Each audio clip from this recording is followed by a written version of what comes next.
Hello, here we're looking at our notes and we're starting a brand new chapter today. So we're really looking at chapter 7 and we're going to look at 7.1. So the first thing you'll notice that's a little bit different is your learning target sheet. So now I've given you a little foldable thing that you can put around your notebook. So we have tabs so we can really find our stuff easily. So that's kind of where I want you to start, is by getting this in our notebook in the next little spot. So on the back of that, you'll notice that's where our learning targets are going to be.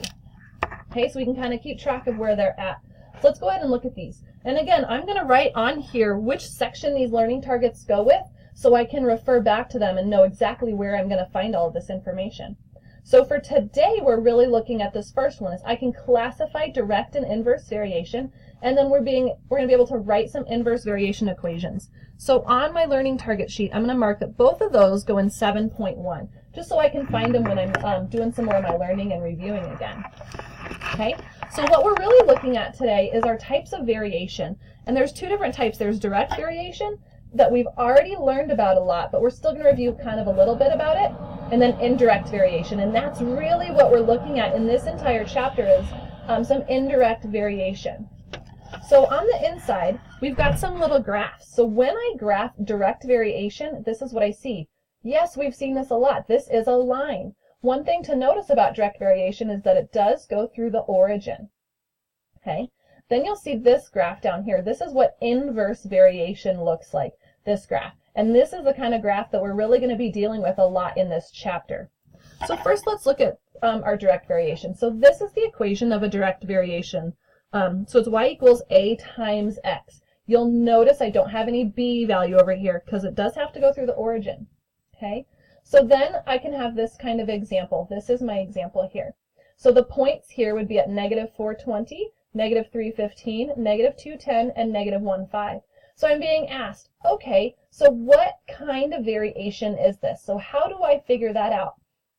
So in order to figure out the kind of variation that I'm dealing with, I have to find both the product of my x and y and my ratio of my y to my x. That's what this blue box is going to be in both of these examples, okay? So first I multiply my y times x, which gives me negative 80, negative 45, negative 20, and negative 5. And those things are different, so that can just go here. Then I want to find my ratio of y to x. So I divide y by x, and I divide y by x, and I divide y by x, and I divide y by x. And those all get me the same thing. Since those are all the same thing, I know that this red box right here, these points, are a direct variation. Okay? The ratio is the same, so it's direct variation. So let's look at some inverse variation. This funky looking graph right here. This right here is the equation of an inverse variation. So you'll see here that my x is in the denominator. So I have y equals a to the x. So a is called that constant of variation, and it cannot be 0. It has to be some number. So again, here I'm given a table of points, and I'm asked to figure out, okay, so what kind of variation is this?